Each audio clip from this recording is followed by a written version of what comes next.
Hello and good afternoon. Actually, good morning, everyone, because we're an hour early. Thank you so much for tuning in for Yes, sir. today's new X Vlog Live. C Money, what's going on, brother? We're gonna make these introductions quick because we got to do an hour in and out because you got some family obligations to get to. But we Yes. have two monster-sized stories that we're gonna be delivering.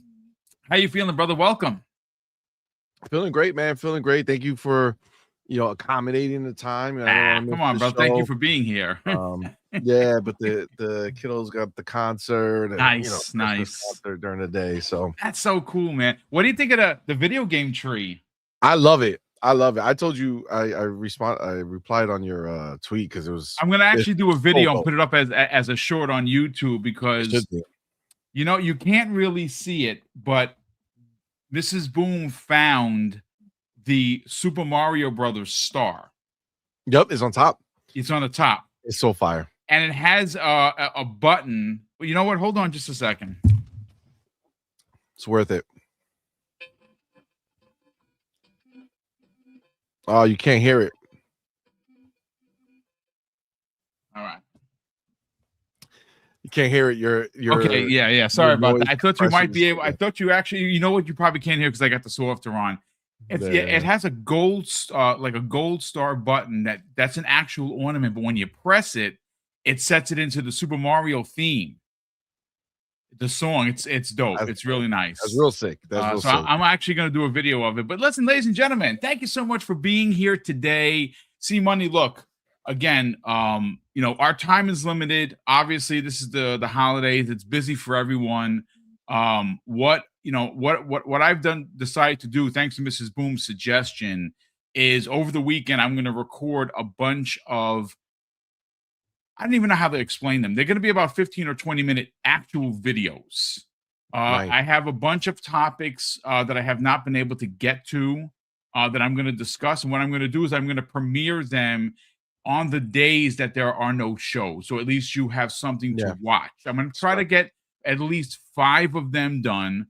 I've already cut up 2 videos that went live today. Last night we had an absolutely insane conversation on Primetime Gaming. Colt Eastwood joined us for about 20 minutes to break down who and what he heard regarding the potential 7 games being shown at the Developer Direct, which is just insane. I'm going to be making that. Yeah, bro. If they start off the year like that, it's going to be bonkers. It just really is. But look, C Money. Let's get into the breaking news. Now, this is anyone that's as a Fallout fan is going to love this story. Now, look, the story was originally posted by at least the article that I have here is from PCGamer.com, written by Rich Stanton.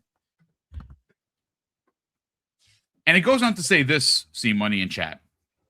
Todd Howard says Fallout 5 will be existing in the world where the stories and events of the show happened or are happening. This is a really big deal because, look, if there's one thing you've heard me complain about is I don't want to be 61 years old playing Fallout 5. I'm sorry. I don't want to have to wait that long. It is only 2025. Yes, I understand that the end of the year is a week away. Awesome, right? 2026, cannot wait for it to get here because it's going to be a party town from the 1st of January to the 31st of December, especially if you are an Xbox fan. But Fallout 5. Well, why we are talking about Fallout 5 is because of Todd Howard, who was interviewed by the BBC.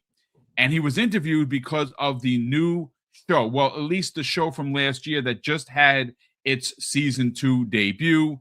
It is going to be running all the way through February.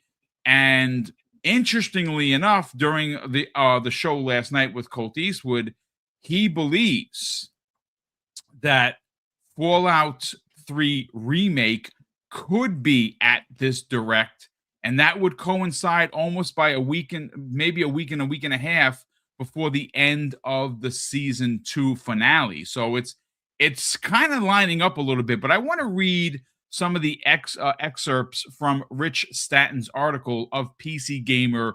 And they're very interesting. Now, these are quotes directly from Todd Howard during his interview with BBC. This is what Todd had to say, C-Money. He says, it turned out the director of the show was a huge fan of Fallout, adding that the two had become very close friends working on the show. Everyone involved is on the same page on how they want to treat this with authenticity. Well, he goes on to say this, a couple more quotes. That authenticity is what led to an early decision that the TV show would be canon within the Fallout universe. Bethesda Nice. vet Emil Pagalario says that it simply means that everything that happens in the show happened in the games, or more importantly, will happen in the games. You see, that's very, very interesting. He goes on to say, ignore the shack filled with hundreds of human skulls. Okay. Being funny. Lastly, he goes on to say, and of course, again, this is Todd Howard, it's really about getting the tone right.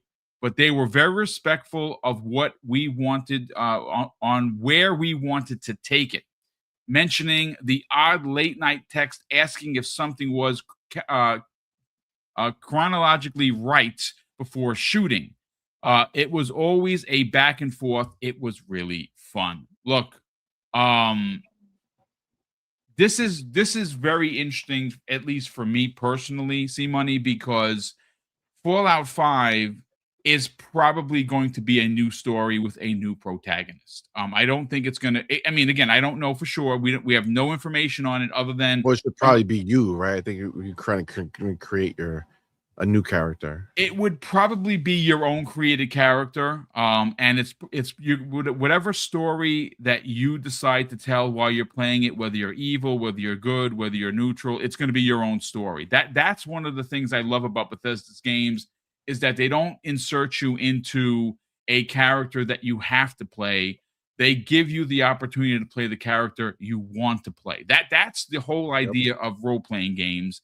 And that's one of the things, or one of the reasons for me anyway, why I absolutely love what Todd Howard and the team at Bethesda continue to deliver. But let's get your thoughts on it, because I have not seen any of the first episodes for the Fallout series. Mrs. Boom and I are going to watch it over the weekend. She needs a recap because she says she doesn't remember a lot of it, but she loved the first season. But you know, there's so much going on that you just forget. So we're going to check out the recap. But I want to get your thoughts on Todd Howard's confirmation that whatever they're going to be producing on the shows moving forward, because you got to remember, folks, season 2 is getting rave reviews.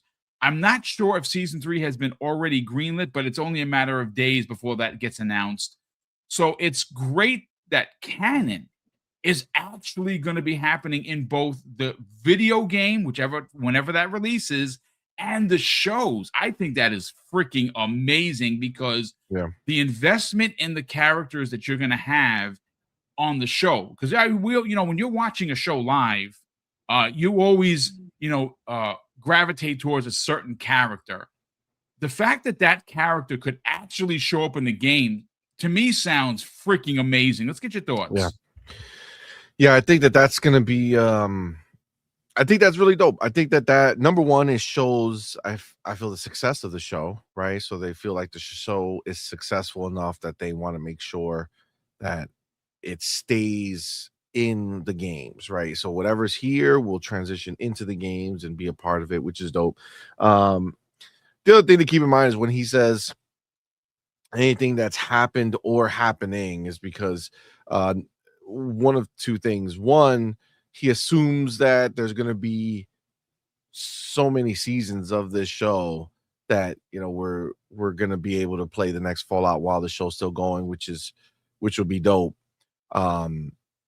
But also that kind of makes me feel like it's a little closer than we would just like anticipate it to be. And I don't mean like it's going to come in a couple years, but I think once Elder Scrolls 6 drops, maybe you're not looking at 5 years after that. You know what I'm saying? Maybe you're looking at 2 years or 3 years to get the Fallout out, because maybe they're already kind of laying the groundwork for it. We know that they kind of do this dual scenario, right? They're always working on essentially two, one focus and then like one in pre-production that takes forever, which is what he said. But I mean, ultimately, I really feel like I know a lot of people are concerned, but I don't think Todd is going anywhere anytime soon. It's funny. I don't know how old Todd is. He's probably in his probably mid 50s. He sounds like he's in right? his 50s. Yeah, right. Like me, right? So I'm retired because that's this contract that I signed with the NYPD. So I was out in 21. Goodbye, see you later. So I'm enjoying retirement, and this is what I'm doing with my life. I'm having fun talking about video games. But Todd, it's funny. He's a very hands-on guy.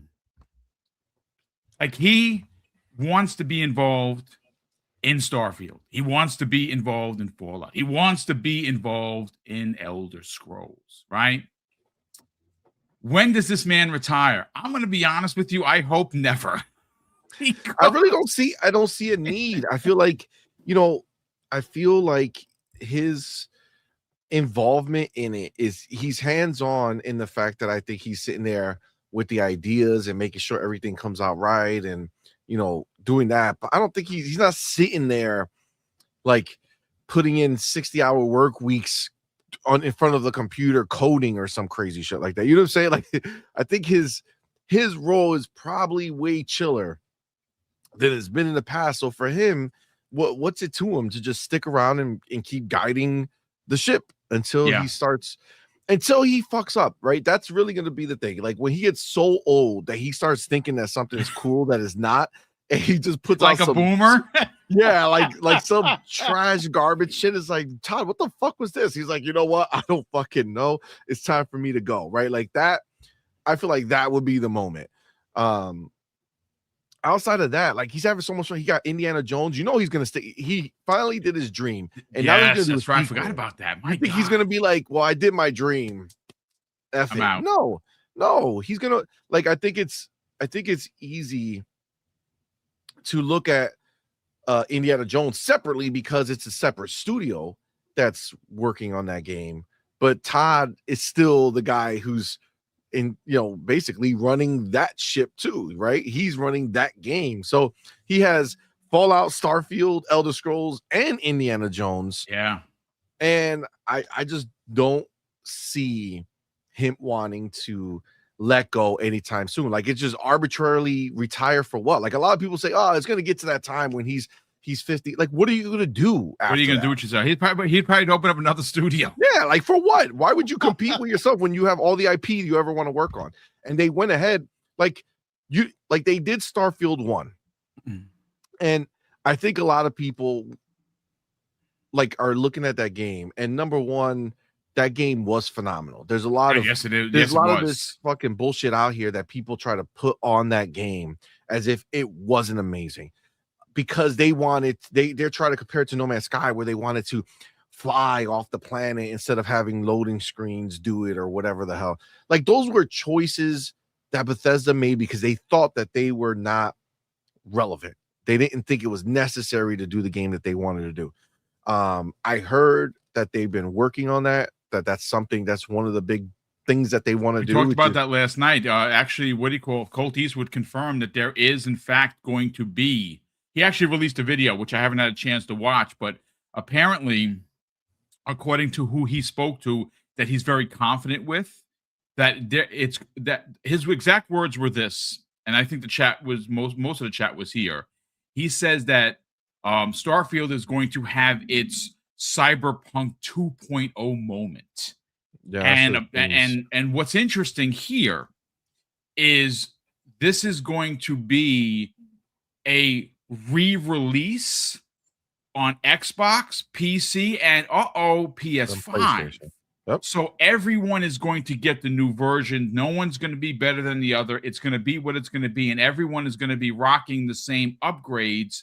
And I actually think that's good because, and I hate to admit this publicly, but I think when it's finally released on PlayStation, it's gonna get the flowers I personally and you personally and everybody in this chat personally thinks that it deserves. Because I'm gonna tell you this right now. Yep, Is it 100%. a perfect game? No. There were some things, there were some annoyances, but you're not gonna tell me that that game wasn't one of the best shipped Bethesda games of all time. It was really, I don't want to say flawless because people lost saves and there were some things, there were some bugs, but it was an incredible experience. And I got to tell you, and again, no spoilers here, folks, their end game, their new game plus, in my personal opinion, needs to become the standard for new game plus RPGs because everything that happens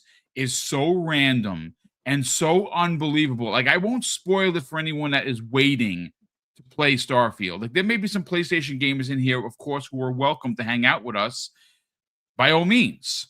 But I think what I have been told, some of the endings, some of the new game plus beginnings, insane, Yes. absolutely We've insane. seen some crazy stuff. Yeah, Like there's a lot, like things that you would never expect. you would not believe.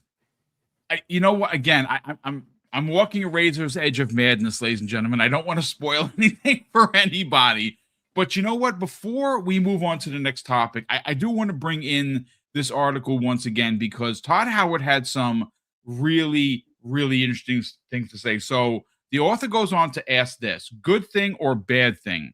It's hard to tell and depends on the approach. To be clear, I think the Fallout show is absolutely great. Oblique references and nods to what goes into what seems like a good idea, but I'm not sure if anyone really wants Lucy or the ghoul turning up in Fallout 5. Others will feel differently, but the game feels like it's many years away, so we'll have to wait and see. Now, this is where it gets very interesting, folks. The author goes on to say, as for the show's impact on the games and attracting new players, our man, meaning Todd Howard, says that they're past that stage now. Here's a quote directly from Todd. He goes on to say this, ladies and gentlemen: there's still so many people that won't play a game. I think that's getting better, but there are still people who are intimidated. They're still they still get the experience. They still get to experience Fallout, and I think that's really important because now they're equal fans of the world. And I really think that that's very interesting because look, let's be clear here. Whether it be Fallout 3, whether it be Fallout 4, whether it be Fallout 76, or eventually Fallout 5, these games are massive. I'm not saying that someone who's never played a game, who hasn't played a game since they were kids, are going to be so intimidated they don't know how to press the A button to start. No, I don't think that's the case, and I would never try to insult anybody. But these games are massive, and they're a big undertaking. And I don't necessarily know, because of the size of Bethesda RPGs, is someone that just saw the show is going to jump right into it. I mean, again, it's not like playing The Last of Us or a Mario game. It's a massive RPG world that you have to do a lot of in-game work. But to be fair, I do think that what you have seen is that this show comes out and people from who played on the Xbox 360, the PS3, maybe even on PC many years ago are like, whoa, they have games like this, and they go and they play them and they make all these crazy sales, which is why look, I'm not a marketing guy. You've heard me say this before, but sometimes, even though I know Bethesda's run separately than Xbox, both entities, you got to scratch your head with some of the decisions that they don't make, not the decisions that they do. Like, I'm going to be honest with you. I don't know when Fallout 3 Remake is going to drop.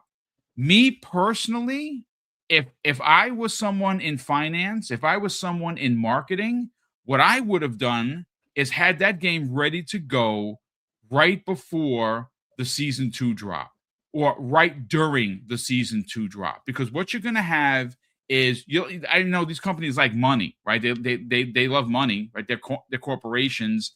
How do you not have this game ready to rock? Because I got to be honest with you. The same audience, see money, that watched the Game Award, and there's Game Awards, and there are millions of them. Those normies, because they're not all hardcore watching that show. You know that, and so do I. Those are normies.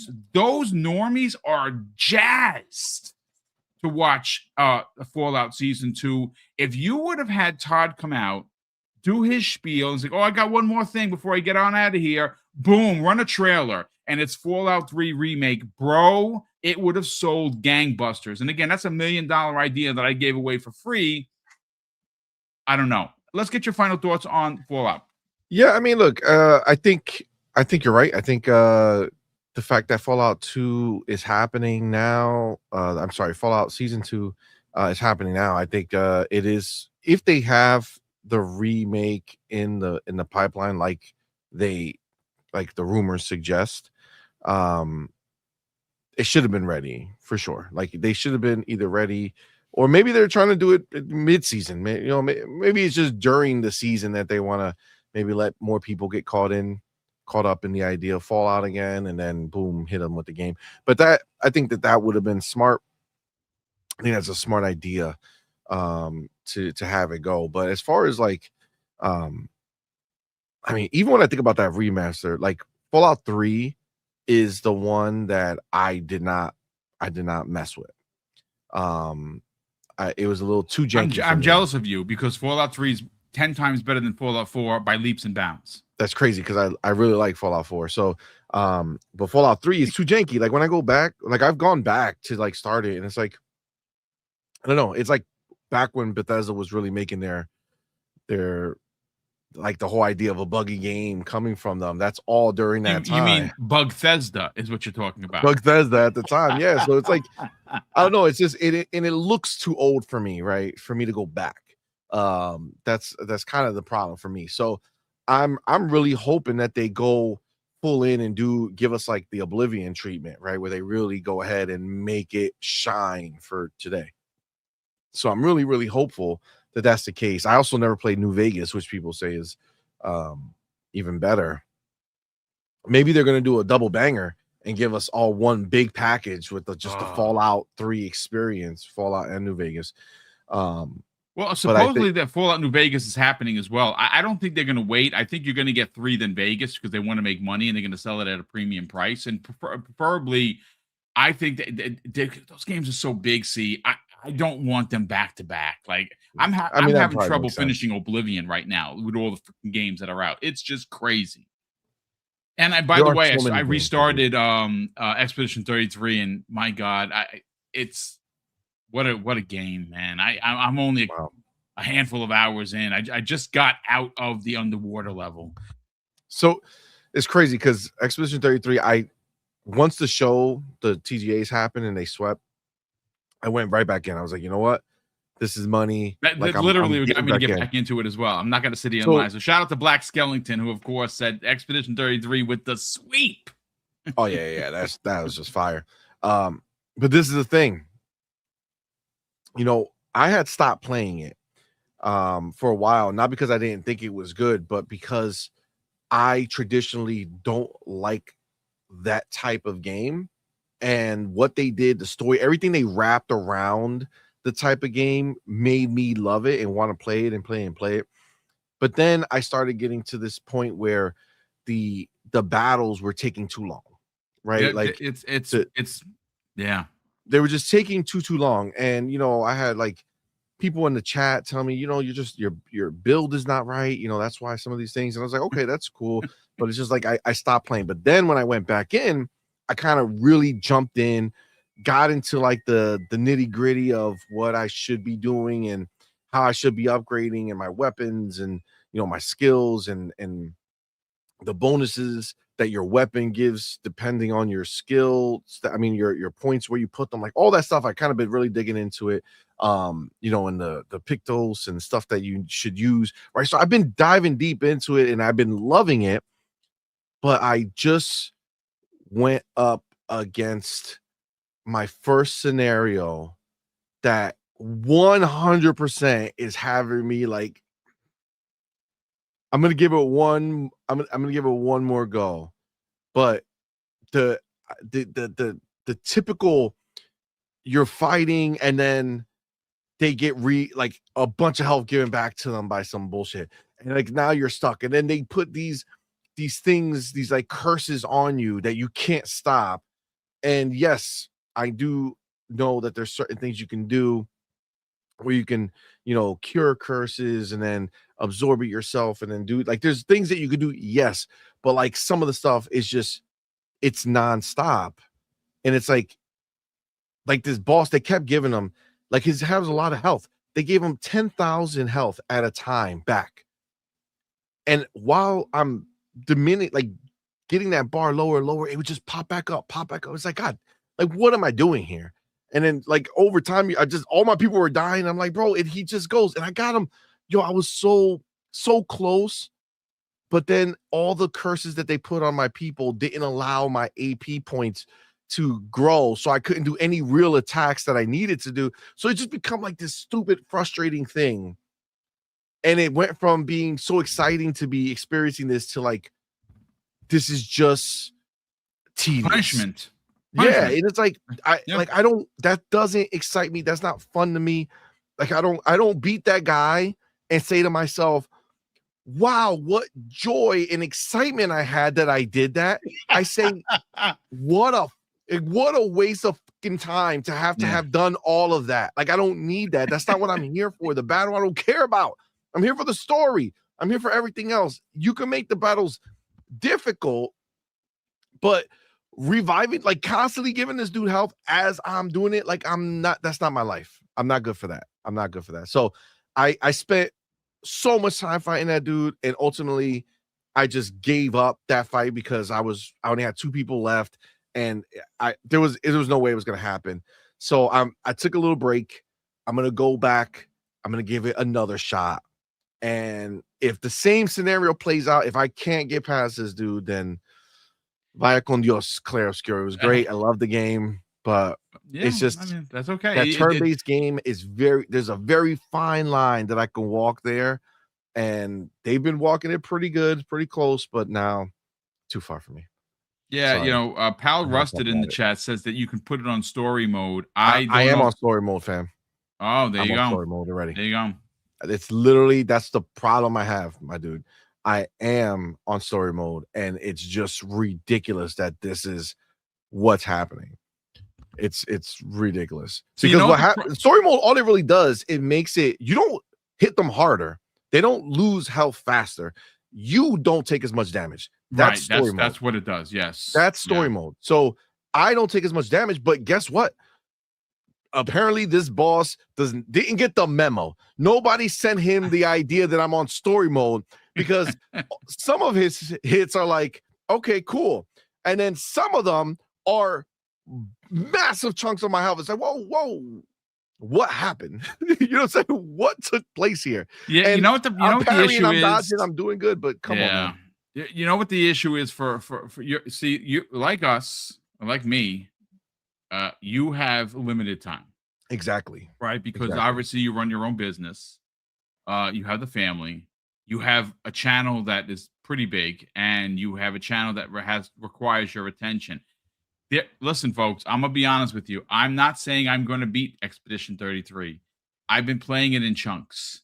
I've been playing it. I'll go back to Terminator. I'll go back to Call of Duty, which I just prestiged for the second time. I'm already halfway to Prestige 3. I found a gun that is just tearing. Nice. It's basically putting belt to ass in anyone that I come across, which is great.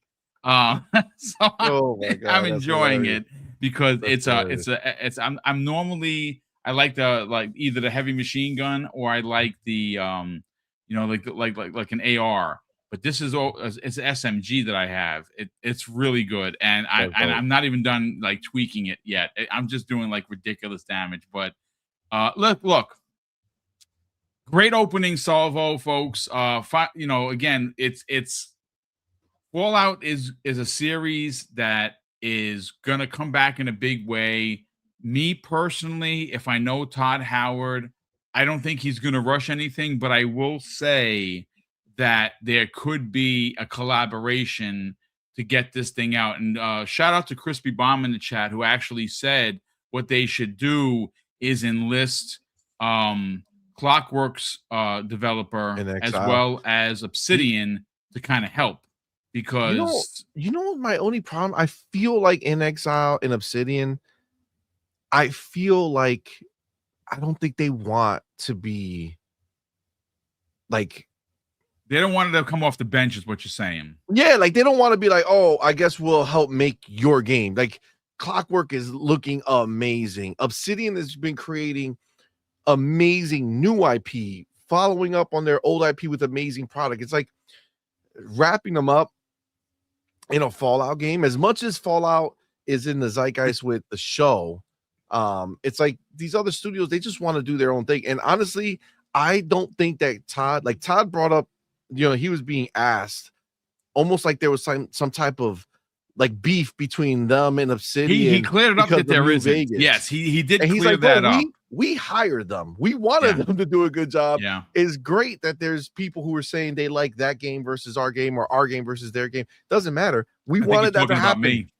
Like we hire them, so that's a good thing. But I don't think he's gonna be like, you know what? Let's run this back. You know what I'm saying? Let's do it again so that people could talk about how they hated Fallout 4 but love fucking Fallout whatever the fuck from Obsidian. I don't think that that's gonna be a thing. I think he wants to take his next proper swing, and I think this is the thing. I think Elder Scrolls 6 is going to have a massive effect on what happens after.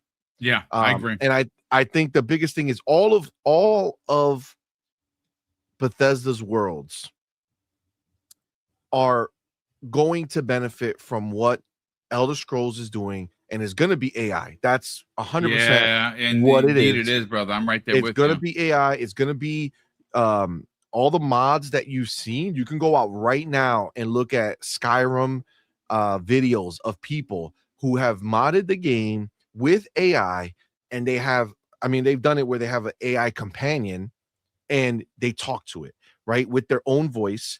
They talk to it. The companion answers back. The companion does shit based off what you say. Like, it's if modders can do it, 100% that they are going to do that. And I think that's why they say, they recently been talking about it, about having like endless possibilities. Well, the only way you get endless possibilities is if you have something like AI that can give you that type of thing, right?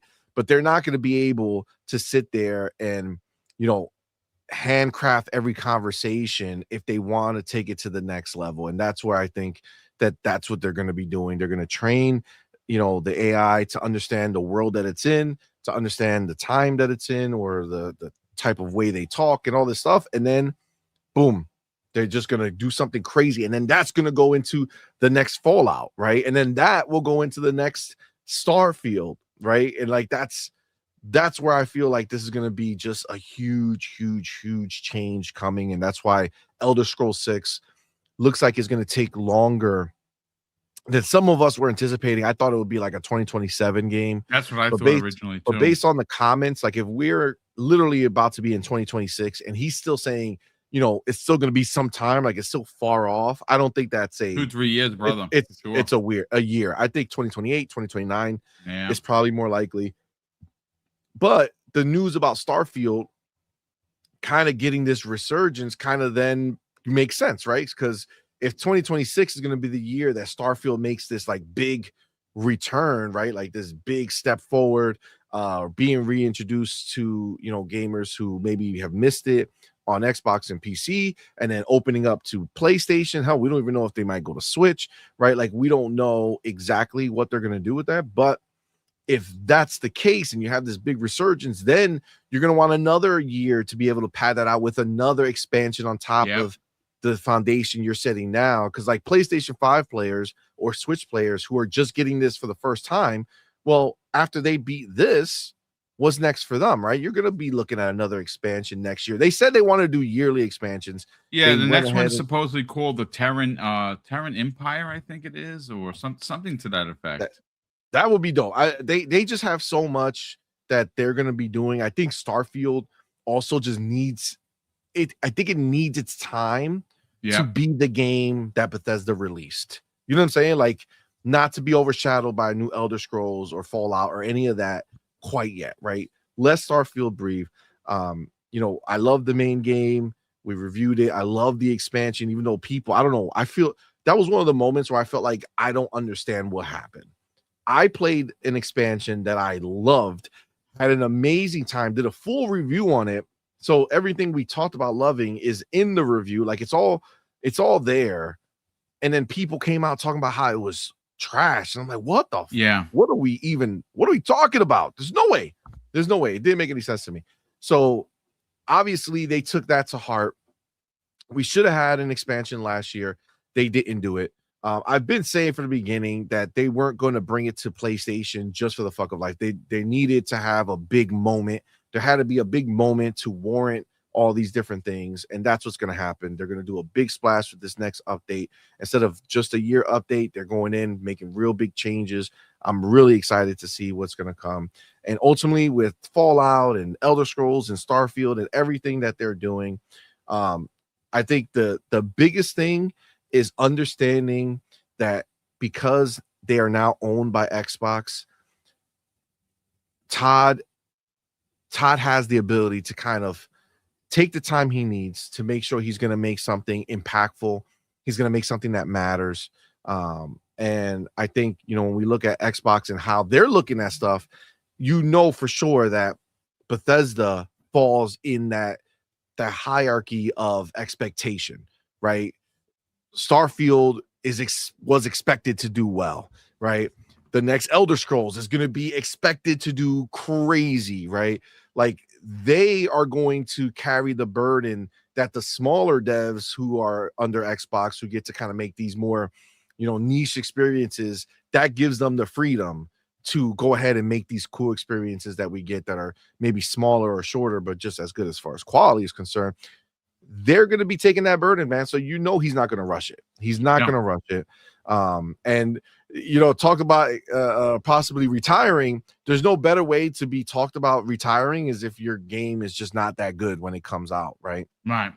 So he's going to want to make sure that he does a good job. I believe in them. I know that they're a high quality company, and they have a big problem over there at Bethesda, brother. The problem is they have great IPs. Yep. Right. They have Elder Scrolls. They have Fallout. Fallout has a show. Elder Scrolls is getting a lot of buzz, and the game's years away. Starfield's getting a 2.0, and Indiana Jones is getting a trilogy. Like, holy shit. Biggest problem in the world to have is not that your game director or its devs are not good.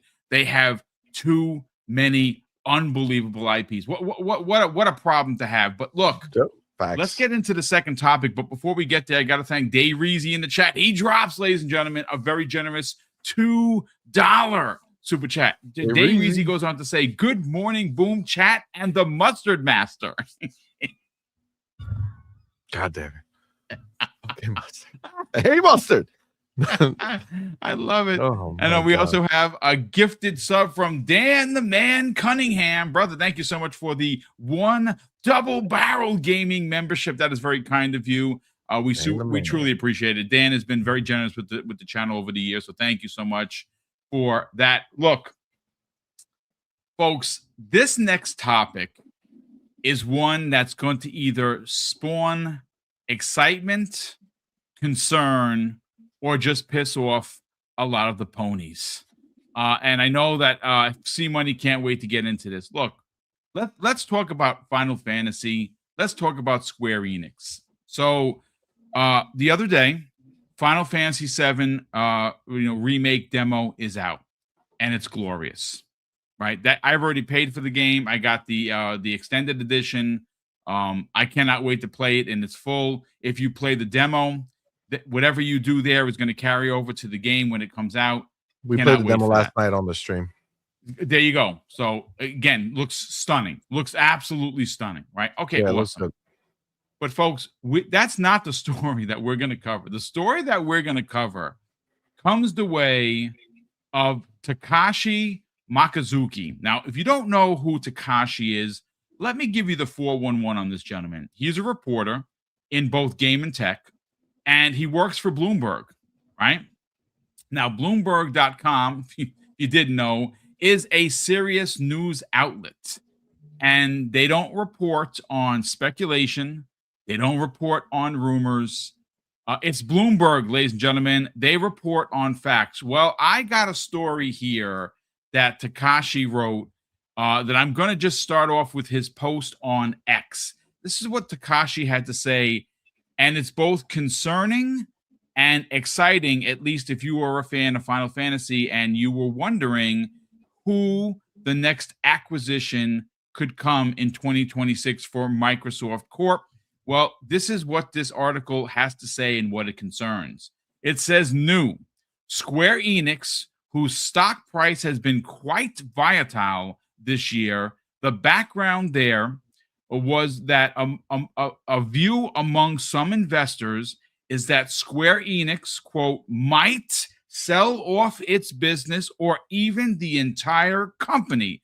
This comes the way of the emergence of the activist fund 3D added, which were added fuel to this fire.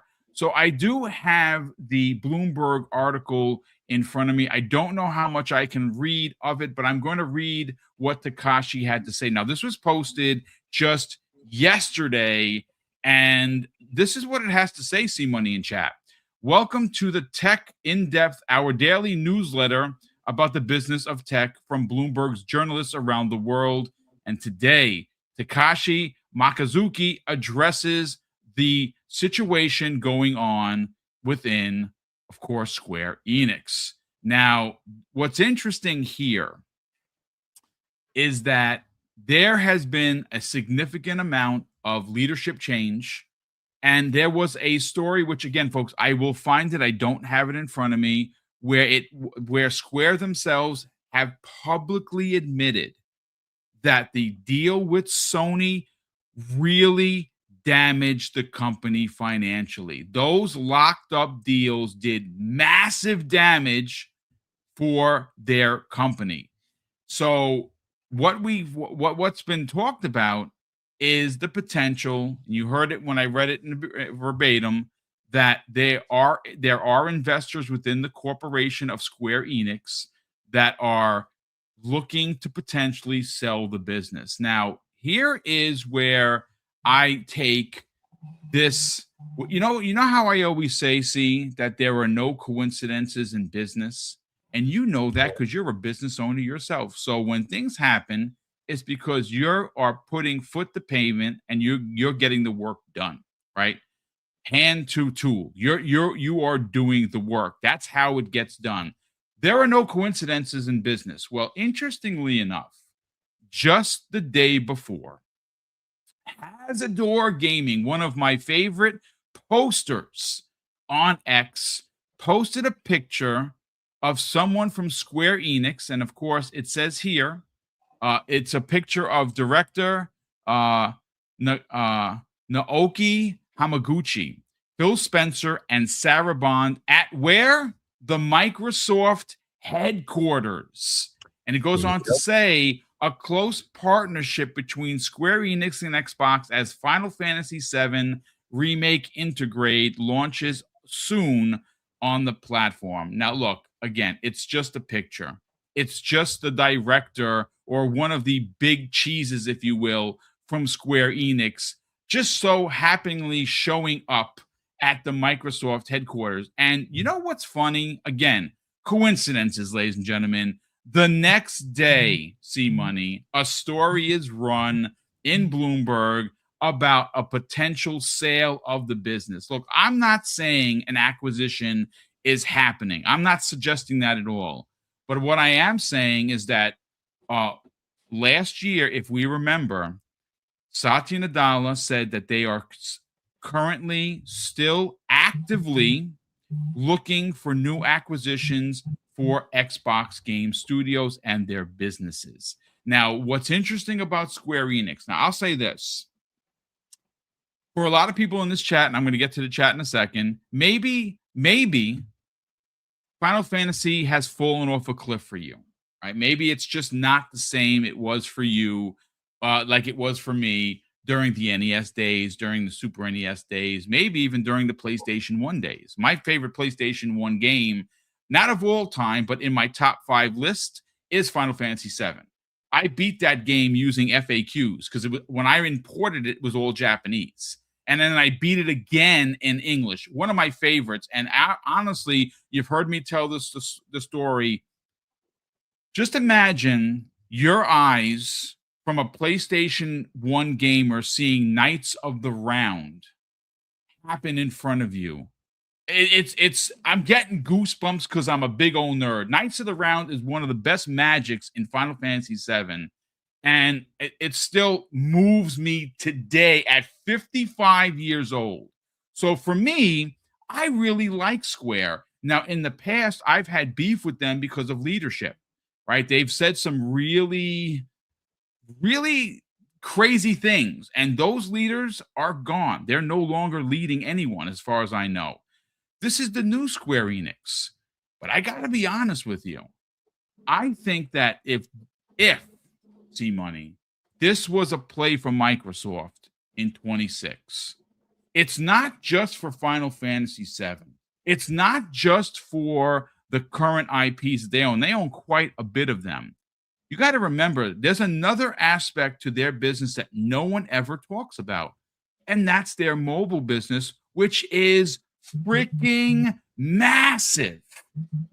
So, money, let's get your thoughts on this. Again, coincidences aside, I find it so odd that someone, a high-powered, position within Square at the Microsoft headquarters, posted the day before the Bloomberg article that talks about potentially selling off the business. I mean, let's talk about it.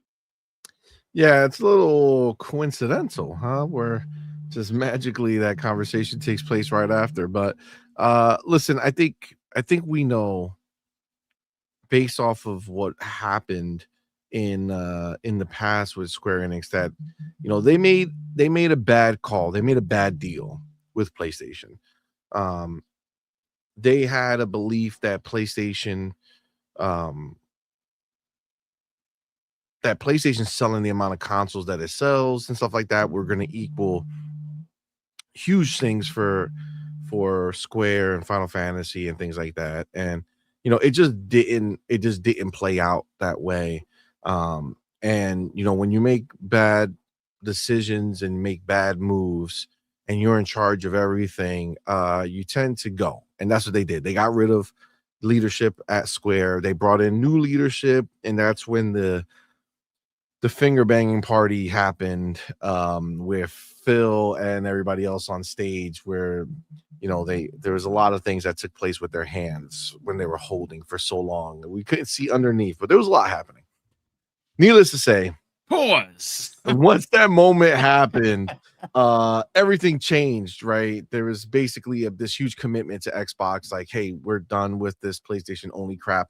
We're going to go forward. And a lot of people thought that meant that, when they finish bringing everything out on PlayStation, then they would double back and go to Xbox. But they're not waiting for that. They were already starting. Obviously, we already have the demo for Final Fantasy 7 on there. We already have Final Fantasy 16 on there, right? So like, there's no waiting. They're going to go ahead and just start moving forward. In fact, the director of Final Fantasy literally put out a post that I almost didn't believe. I had to like double check, make sure that was actually a legit, Twitter account. And yeah, it was him. And basically he basically said that we promise you, Xbox players, that we're going to bring all of Final Fantasy to you. It's all coming. So you can start here and feel confident that you're going to get everything. Like basically saying, you trust us, by the game, it's coming. And again, I'm still now. I kind of feel like we might even be in a situation where that last game in the trilogy of Final Fantasy VII, remake is might even launch at the same time on the Xbox for all we know. You know what I'm saying? Like it just we don't know, but I think that there's a good chance that it's going to be either right there or shortly after. But I mean, when you look at the scenario, Square has a lot of other stuff outside of Final Fantasy, right? Like, let's be clear, they're not only the Final Fantasy company. They do Dragon Age, they have Octopath Traveler, they have a bunch of older IP as well. So there is overall value to them, I think. And I think the bigger thing is not only is there value to them, but it would kind of fill a gap that Xbox is missing, which is having a actual Japanese publisher who owns a lot of Japanese IP that will now be coming into Dragon Quest, not Dragon Age. Yes, fact. Sorry about that. That will now be coming into Game Pass day and day, right? Like we have gotten some of them from Square already. Like that's already been a thing. But I mean, what better way for Final Fantasy to actually bloom than to say, hey, nobody cares about introducing Final Fantasy to 80 million consoles over on PlayStation because no one's buying Final Fantasy games anymore over there, apparently. But over here, showing 35 million people on Game Pass, your game can do huge things for the brand. It could do huge things for the IP and really reinvigorate Final Fantasy when you put it in a service that anybody can, go ahead and play. I mean, right? And you know what's interesting? You know what's interesting? Let me just interject for a second because Yeah, you mentioned Game Pass. I think there was a bag dropped, and I think I'm not saying they got it at a discount, but Square is financially in a pickle. Right? You've heard me say this before. This is no news, folks. I'm not making this shit up. This is like legit. This is happening. They're in a financial pickle. Well, funny enough, what happened 3 days ago? The director of what? Game of the Year, Game of the Universe, Expedition 33 said it was because of the engagement on Xbox Game Pass that they can add to the success of the game. Now, not saying that Final Fantasy VII is dropping on the Game Pass. It's not. I bought it already. I paid for it. It's fine. But there very much could be a deal in place. I mean, it's how odd is it, to have one of the big names of Square Enix show up in Seattle at the Microsoft headquarters the day before this posting of the potential sale of the business. It's listen, you're not going to move me off this Square chat. You're just not. I'm sorry. Something is happening, whether it be a Game Pass deal or a straight out purchase. Something needs to happen, and obviously, FYI, Sony cannot afford Square Enix. They just can't. As a matter of fact, considering the commentary that has come out from Square Enix's bosses about what's going on with Sony Interactive Entertainment and how it hurt their business, it's unlikely Sony would even want Square Enix. Because you said it. Does anybody on PlayStation actually buy Final Fantasy games? Well, apparently not, because the numbers say so. Please continue, sir. No, I mean, you're absolutely right. I don't think PlayStation would do it or can or sees any value. And this is the thing. Like, I think you guys know on our channel we dive deep in a lot of the stuff when it comes to PlayStation. But look, at the end of the day, like, it's clear that PlayStation first party is not a concern to PlayStation, right? Like that's not a priority to them. They're not doing huge investments in there. They're not looking to, be the best anymore in first party. They are very happy being Walmart, right? They want to be a store. They're happy being a store. All the ponies are telling them that be the best store possible, right? You got a bunch of the head PlayStation fanboys saying that that the whole point is third party, right? For PlayStation. That's the reason why it's important. They sell 80 million consoles. They make sure they get a lot of third party. That's the point. So yes, that's the point. They want to be the best store imaginable. They want to be Walmart. They want to make it where everybody who's casual walks in and that's what they buy. And they are doing that. And that's great. But they also know that they don't need to make their own games to do that. They haven't really been making their own games. They've only been putting out a couple or a few a year, and nobody buys them, right? It's essentially been a nothing burger across the board. So they're not going to go ahead and be like, hey, Square makes sense for us. It doesn't. It didn't make sense having their game exclusive to them. It didn't do anything. They didn't do better on the next version than the last. How are you going to play Final Fantasy VII Remake and then say, F it, I don't want to play Final Fantasy VII Rebirth? You know what I'm saying? Like the sales went down, right? They played the first part and then they didn't decide to buy the next part, right? Which is crazy, right? Which is crazy. So I think everybody knows that as far as getting in bed with someone, PlayStation's not it. Putting your games there as a normal multi-platform release, of course, right? You're going to have them sell your game. But like exclusivity doesn't give you any more. In fact, it gives you less because those people are not showing up in a major way and you're alienating the rest of the community out there.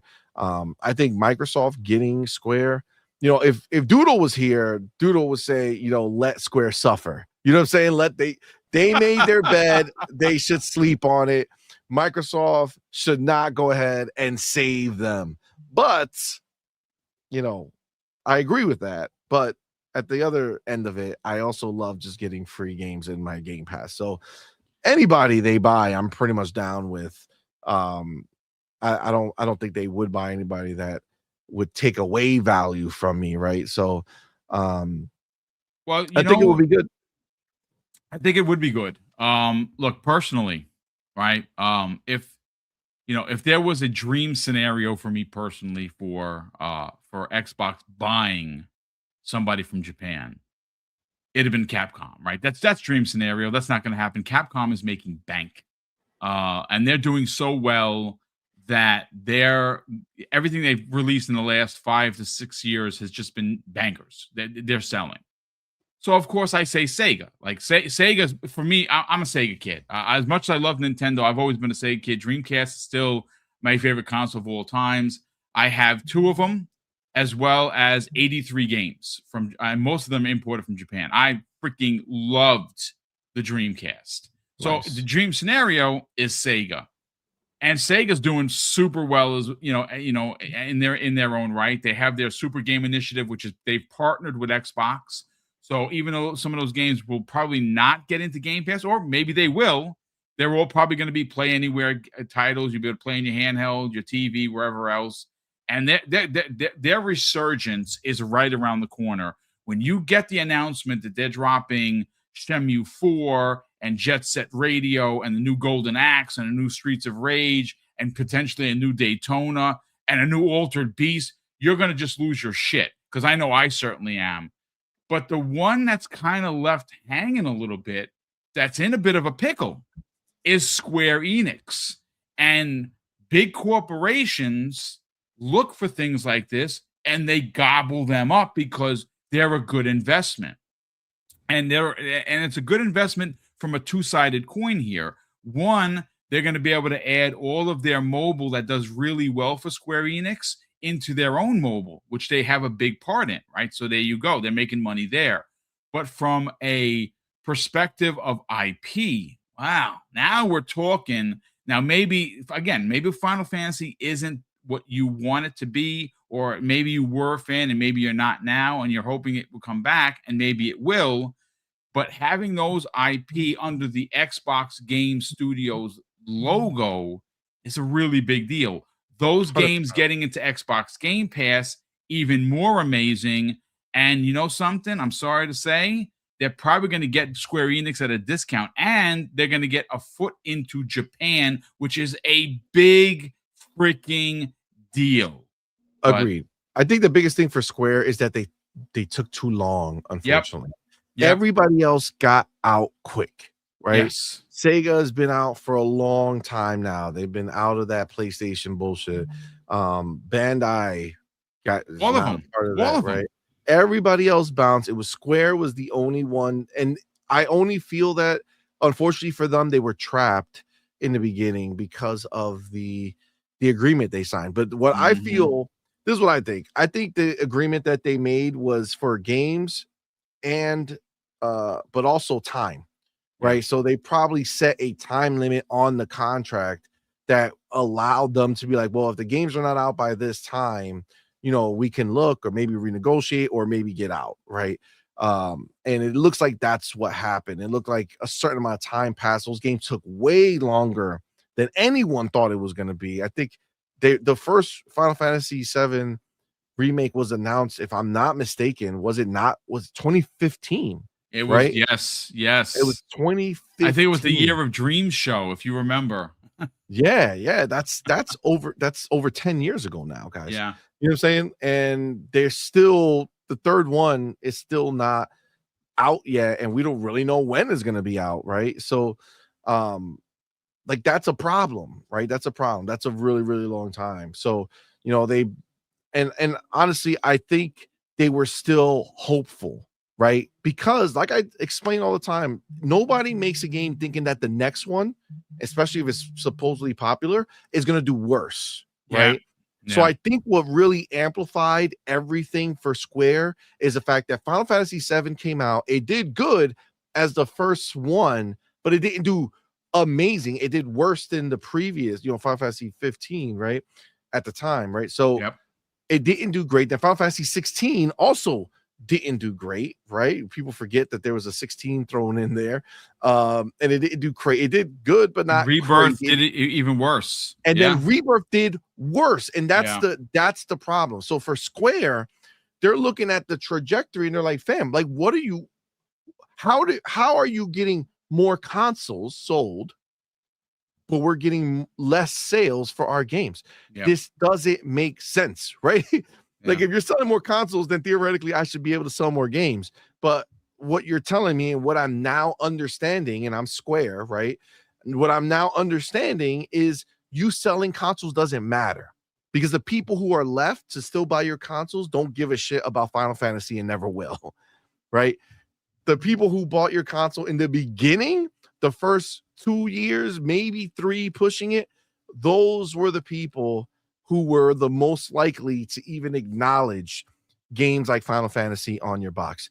Everybody else, they're all in it for the casual, and I don't mean casual like, bad games or inferior games. I'm talking about the mind share, the mass market games, the games that everybody knows. They buy a PlayStation to play Call of Duty, Fortnite, Roblox, Minecraft. Even though Minecraft is an Xbox property, they still go over there, they play it, it'd still be in the top 10 for PlayStation, right? So it's like that's what it's for. And I think it just Square needed to see Rebirth come out. I think that was their last kind of straw. They saw Rebirth come out and it just did not do anything. Right. It did worse, just like Ghost of Tsushima did better than Ghost of Yotei, and now they got rid of the leader of Sucker Another Punch, big story. right? Yeah. And that's just what it is, right? That's what it is. Yotei didn't do it, so they got rid of them. This is what's happening. They look at Rebirth failing on their platform on Sony, and they look at their deal and they're saying this doesn't make any sense for us. Yep. It's better for them to get out of the deal and pay whatever penalties left on the remaining part of the contract, if any, than to just watch Final Fantasy die in front of their eyes, right? That's literally what's happening, where a Final Fantasy 17 isn't even a viable game right now. Final Fantasy 16 didn't do it, right? And unless Final Fantasy 17, which obviously it would be, we know going forward, is a day and date game everywhere, there's really zero chance. But if Xbox buys them, then Final Fantasy 17 all of a sudden becomes very viable.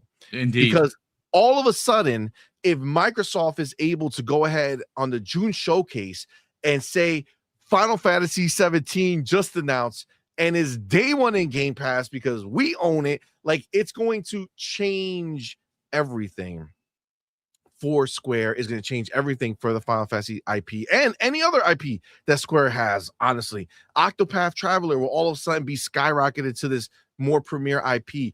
Dragon Quest, same thing. Like all of these other games now being under the hood of Microsoft would propel them to new heights. Whereas right now, Square is, like you said, they're kind of floundering.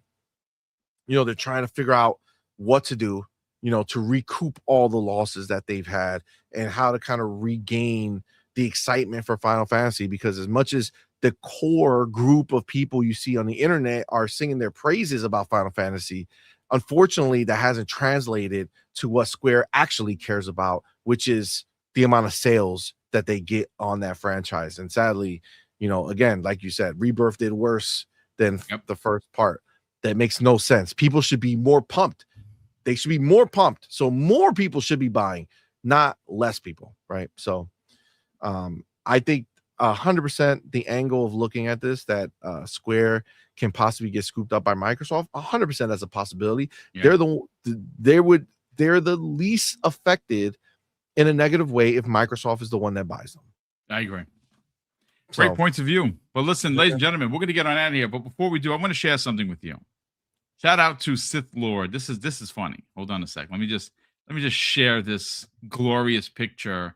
Oh God! Look out! Hold on. This is from Sith Lord. It's from X. So let's share the screen. Let me just go into the. Okay, so I'm going to hide us, right? And I'm going to bring this up. Look at this. Look at that. This is what C Money leaves out for Santa every Christmas Eve, ladies and gentlemen. This is outrageous. This is outrageous breaking news. No, he doesn't. No, he doesn't. Okay. Onion, mustard, and olives are the worst things ever created in the history of man. Nobody likes them. Nobody likes them. It's all a lie.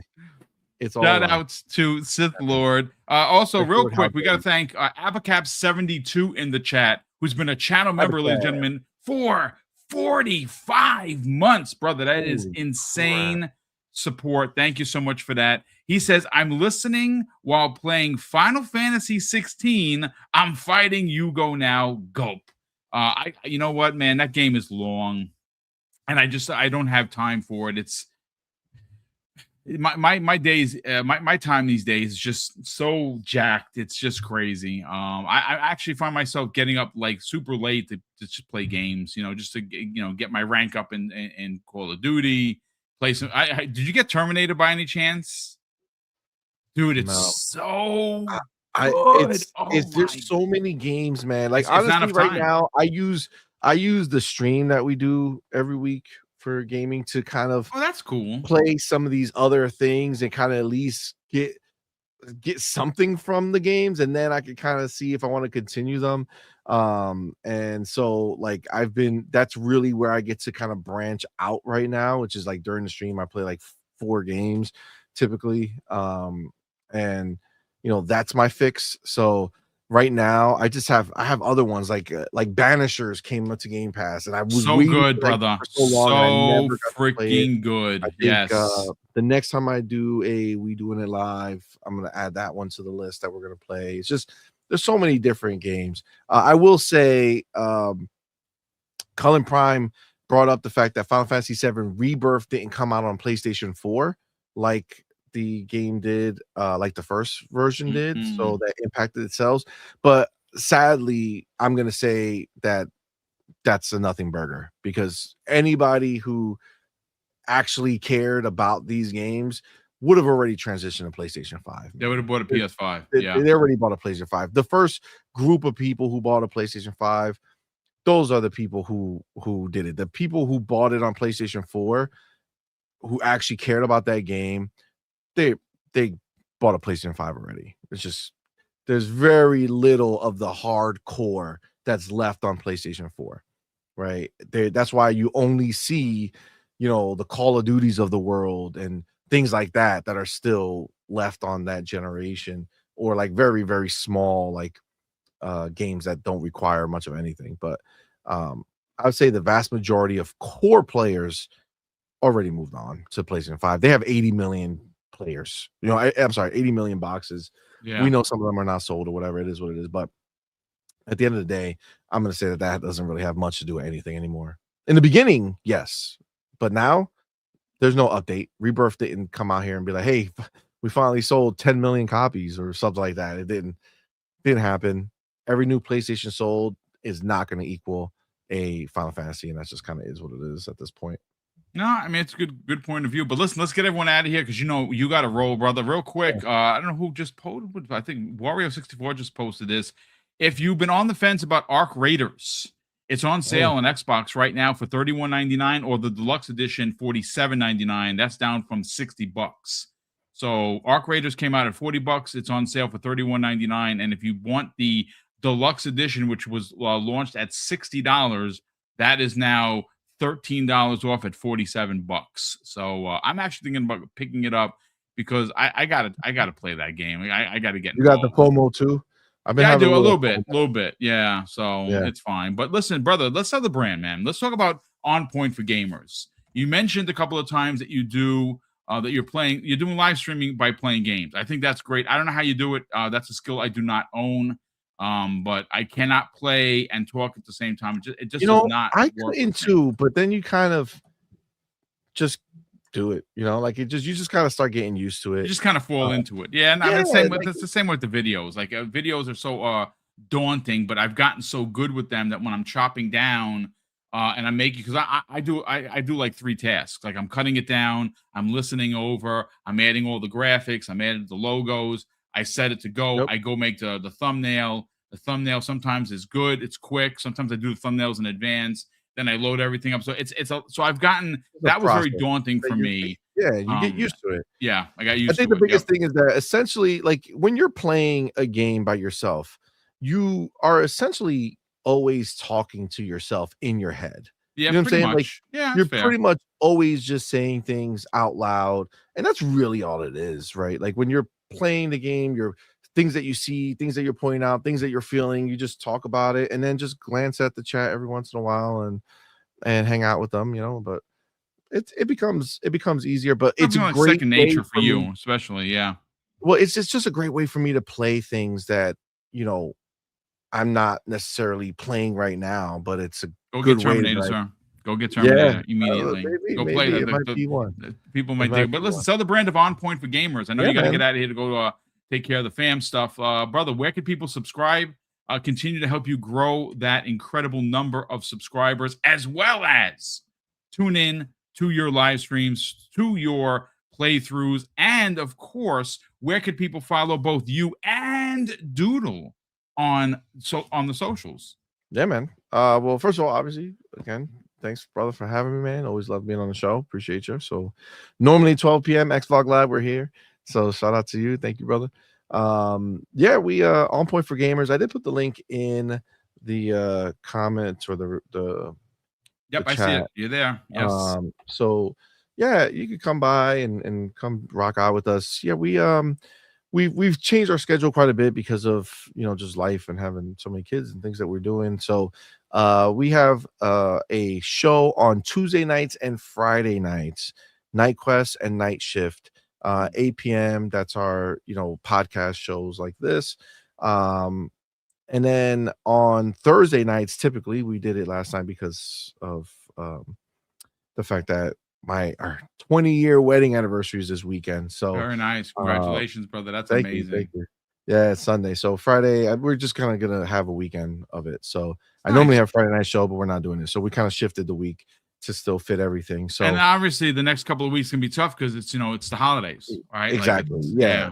So pretty much, we just want to kind of get at least a full weekend this week. So Tuesday we did the show, Wednesday, and then tonight we're supposed to be doing a show. We'll see how the day goes, but we're supposed to have a show tonight. But normally it's Tuesdays, Fridays as a podcast, and then Thursday nights normally is we doing it live, where we do the live gameplay. We do like four different games. Normally it's like 3 games and 1 multiplayer game to kind of make it like a community night where some of the people in the chat come on and we play. So those are on Thursday nights. Those are always really, really fun. But yeah, come rock out with us. Come check us out. We obviously we're an Xbox focused channel, but we talk about everything and we have a fun time, man. That's what it's all about. It's about having a good time in gaming with your homies, which is what we do. And I see a lot of our homies are in here anyway. But yeah, come by, come swing through. Got a lot of time. Next week, we're only gonna do Tuesday, I think, and then that's the Christmas Tuesday week. Yeah, yeah. afterwards. Yeah. So we won't have a show on Thursday, which is Christmas, or Friday, which is the day after. And then the following week is gonna be New Year's week. We're doing the show Tuesday, and then we will do the show on Friday. That's January 2nd. It's the day after Yeah. New Year's, but it's really New Year's Eve. That's like the really big day, and then Yeah. New Year's, and then the 2nd we'll be back. So and I think, if I'm not mistaken, I'm pretty sure it's gonna be it'll be our first show of the new year, and I think we're gonna have our boy King David Oh, come very out and rock nice. with us Very on that Friday nice. night show. So that'll be cool to kind of catch up with him again. But yeah, man, thanks again for having me, and appreciate all of y'all for the support. And I hope you guys all have a very happy and healthy Christmas and New Year. So yeah, technically this is our last. Yeah, this is our last show. Yeah, this is the last show of until the the year. week after the Yeah, new so year. was tomorrow's Breakfast with Boom, which, by the way, we're giving away $500 Oh snap! Do it. of prizes. That's right. We're getting 10 $50 gift cards, ladies and gentlemen, and there are 2 bonus prizes that we have not announced that Mrs. Boom added to the back end of the show that she thought that we should give back a little bit more, and we're going to do our damnedest to do it. Shout out to Smokey. He says, has someone's phone been buzzing? Or is it my stuff? I think that was the money. Shit, that might be my laptop again. Sorry. I keep did hear forgetting, and something, it's but I like- thought it was me. And I'm so numb to that sound because it's like a little notification, but it's in the laptop, so I don't even think about it. So apologize. Next All right, time, well, remind me, and I'll mute it. yeah, I'll try to we'll- remind we'll- myself. It's fine. It's fine. But listen, congratulations on 20 years. That is incredible. That doesn't you, really happen in 2025. It just doesn't. Mrs. Boom and I celebrated our 25th in June. Awesome, Yep, man. that's it. That's Again, fantastic. those are triumphs, folks. Listen, I would say Congratulations. I appreciate it, and I say the biggest triumph for me is the fact that this is going to be our 20-year wedding anniversary. So we've been married for 20 years, and that started as me making the decision at 19 years old. There you go, I'm brother. saying? Talk about that. So 19 years old, I found the person that I knew I wanted to be with forever, and I met her in September, and we were married in December. That's fun. It's funny. So- That's a very interesting story because Mrs. Boom and I met while she worked for the NYPD at the school that I worked at that I graduated as a kid. And we went out, had our first date, and literally 6 weeks later we moved in with each other and married a year later. Like That's boom. awesome. Like it's just That's what it is. when you know, ladies and gentlemen. But listen, Absolutely. that's gonna do it for us here for C Money and myself. A big Merry Christmas, Happy Holidays, a Happy New Year to everybody in the chat. There is another show. I'm gonna have one tomorrow. Of course, it's the big giveaway show. Monday and Tuesday of next week, we're gonna have live content, which of course we run into Christmas. Those 3 days we're taking off Wednesday, Thursday, Friday. Then, of course, the week after that, we'll be back. And I'll be making this announcement for everybody. We'll be back Monday and Tuesday again. Wednesday, Thursday, we'll be off. Of course, New Year's Eve, New Year's Day. The 2nd of January, like C Money, we'll be back for Breakfast with Boom on the 2nd. So we're only going to actually take 5 days off in total, which isn't bad. I thought it was going to be more. But, ladies and gentlemen, thank you so much for tuning in, checking out us here today. A big thank you to all of the Super Chats, gifted subs, and channel memberships that continue to happen behind the scenes. And of course, I'm going to close out the show with something that's incredibly important to me, folks. Hopefully one day it'll be important to you. And that's something that my dad taught us when we were kids.